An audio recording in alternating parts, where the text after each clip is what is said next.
नमस्कार, आप देख रहे हैं ब्रेकिंग नाउ और मैं हूं आपके साथ परवीन शेख।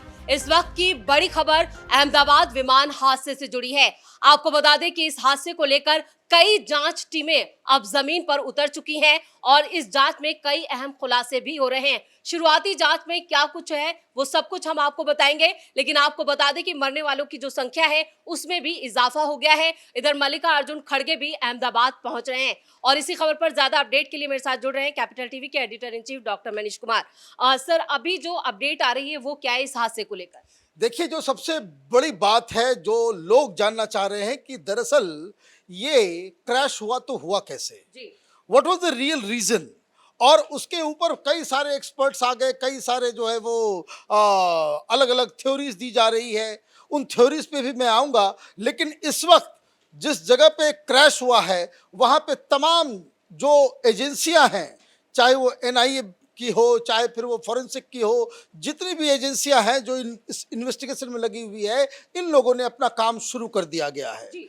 ये जो सबसे जो जो नोडल एजेंसी जो इसका पूरा का पूरा इन्वेस्टिगेशन कर रही है, उस एजेंसी का नाम है AAIB, है ना, एयरक्राफ्ट एक्सीडेंट इन्वेस्टिगेशन ब्यूरो। उसी के तहत ये सारी चीजें होने जा रही है। और हमारे पास जो जानकारी आ रही है वो जानकारी ये आ रही है कि AAIB की तरफ से इस बात को नकारा नहीं जा रहा है कि ये मामला एक सबोटाज का है। कैसे है, क्यों है? क्योंकि ब्लैक बॉस से भी कई सारे राज सामने आ गए। ये जो लास्ट कॉल जो था, जो पायलट की तरफ से जो संदेश दिया गया, उसमें वो ये कह रहे थे कि मेडे मेडे मेडे, हमें थ्रस्ट नहीं मिल रहा है, हम लोग कोई नहीं बचेंगे। This was the last thing that they said. अब जब ये कहा जा रहा है कि हमें थ्रस्ट नहीं मिल रहा है, तो वो थ्योरी सब खत्म हो गई कि इंजन के अंदर कोई बर्ड हिट हो गया या इंजन फेल हो गया। इंजन चल रहा है लेकिन थ्रस्ट नहीं मिल रहा। This is what is being understood from the last message. वो ये कह रहे हैं कि इंजन तो चल रहा है, थ्रस्ट नहीं मिल रहा।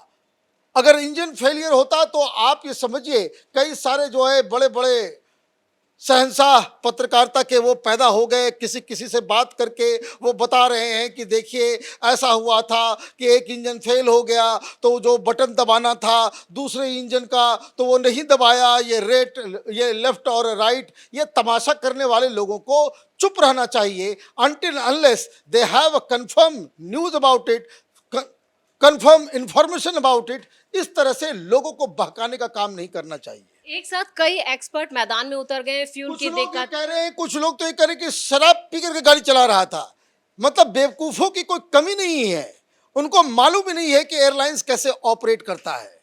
इंजन फेलियर की बात अगर इतनी ही सिंपल होती तो एक इंजन फेल होता है तो एक सेकंड में दूसरा ऑटोमेटिकली कोई बटन दबाने की आवश्यकता नहीं पड़ती। जी। सवाल बहुत ही सिंपल है कि लिफ्ट नहीं हो पाया। क्यों नहीं लिफ्ट हो पाया?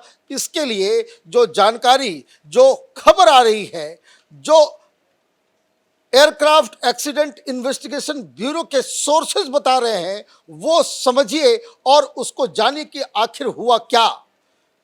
न्यू इंडियन नाम की एक पत्रिका है, वो उसने खबर चलाई है बकायदा उनके ऑफिशियल से बातचीत करके।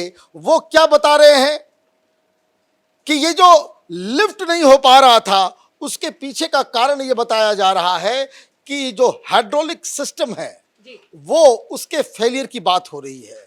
हाइड्रोलिक्स क्या होता है कि इंजन चल रहा है, वो पावर कहीं देता है और उसके बाद हाइड्रोलिक के जरिए ही वो लिफ्ट होता है, उसके जरिए ही विंग्स को मैनेज किया जाता है, कंट्रोल किया जाता है, उससे ही फ्लैप का मूवमेंट तय होता है, उससे ही जो लैंडिंग गियर्स वगैरह हैं उसको ऑन या ऑफ किया जाता है।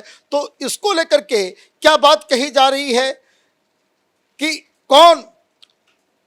AAIB, Aircraft Accident Investigation Bureau, noted that aircraft reached a maximum speed of only 174 knot। मतलब आप ये समझिए कि 300 किलोमीटर के आसपास ही उसकी स्पीड जा सकी significantly lower than expected. Engine fail करेगा तो फिर वो स्पीड जीरो हो जाएगा, वो फिर मूव नहीं कर पाएगा। ये स्पीड तो पकड़ा, लेकिन वो जो क्रिटिकल स्पीड चाहिए लिफ्ट के लिए वो नहीं हो पाया, suggesting that the engines were not delivering adequate thrust. बात समझिए, जी इंजन फेलियर नहीं, ये जो ऑफिशियल है वो बता रहे हैं कि वो मूवमेंट तो था, इंजन चल रहा था, लेकिन इंजन से वो थ्रस्ट नहीं मिल पा रहा था, पावर नहीं मिल पा रहा था। और पावर कहां से आता है, पावर डिलीवर कैसे होता है, उसके लिए अलग अलग जो हाइड्रोलिक सिस्टम है उसके जरिए वो सारा काम करता है। और इसीलिए which is why all angles must be explored, ये बकायदा एक ऑफिशियल बता रहा है AAIB का। इधर उधर की बात पे ध्यान मत दीजिए, बहुत सारे लोग बहुत सारी थ्योरीज दे रहे हैं, बकवास कर रहे हैं एक के बाद एक। That is why all angles must be explored and everyone is under lens, from GH to technical team to any outsourced team for Air India in Delhi, Gatwick and Ahmedabad. अब GH क्या है, ये ground handling staff. एक airlines चलती है, लेकिन petrol भराने का काम, जो उसके अंदर जो ईंधन डालने का काम, बाकायदा लास्ट मोमेंट चेकअप का काम, इसके लिए अलग अलग कंपनियां अलग अलग लोगों को हायर करती है। क्या कहा जा रहा है, इंजन नहीं, इंजन नहीं, जो ऑफिशियल की तरफ से बयान क्या आ रहा है कि all of them are under lens from GH ground handling staff to technical teams. Human error pilot का नहीं, पायलट से पहले जिन लोगों को यह जिम्मेदारी थी कि फ्लाइट से पहले ये सारी तकनीकी की जांच करने की जिसके पास जो जिम्मेदारी थी, उन सब टीम्स के ऊपर जो है नजर रखी जा रही है। दिल्ली में भी, अहमदाबाद में भी और लंदन में भी, एक दो जगह की बात नहीं है। End of course Boeing India and DGCA supervisors will be made accountable too and their statements may be recorded later। अब इसका मतलब ये है कि ये ह्यूमन एरर पायलट या फिर फ्लाइंग क्रू का नहीं है, ये सबटाज का मामला है। अब सबटाज का मामला कैसे है, वो इस तरीके से है कि ये बताया जा रहा है कि हाइड्रोलिक सिस्टम फेल हुआ है और हाइड्रोलिक सिस्टम को चेक करना, उसको ये it all works on oil. आप अगर ढंग से उसमें ऑयल नहीं दिया या उसके अंदर कंटेमिनेशन हो गया, जो लोग उसको भर रहे थे, क्या वो लोग ने जानबूझ के किया, गलती से किया, ये सारी चीज़ें देखी जाएगी।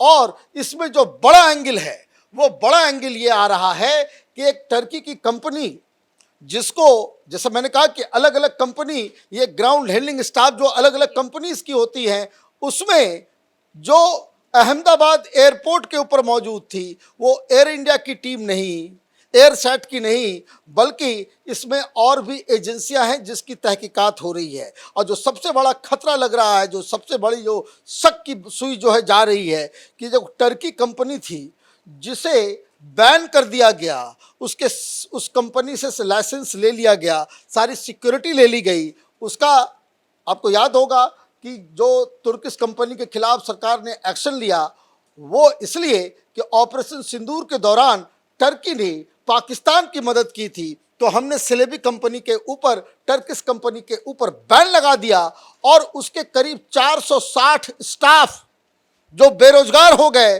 उनको अलग अलग कंपनियों में डाला गया। अब तहकीकात इस बात की हो रही है कि ये जो टीम, ये जो ग्राउंड हैंडलिंग स्टाफ जो थे, वो क्या वो टर्किश कंपनी से जो लोग आए थे, क्या उनकी ड्यूटी थी वहां पे?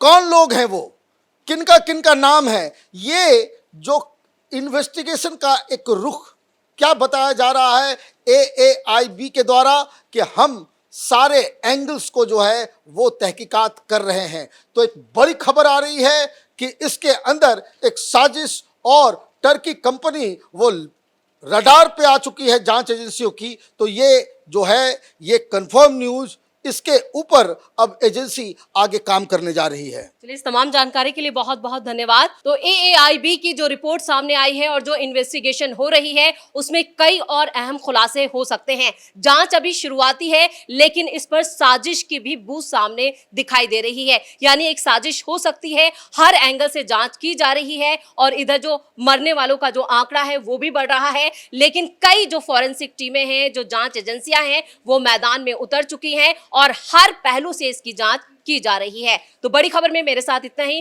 कैमरामैन अशोक के साथ मैं परवीन शेख, कैपिटल टीवी।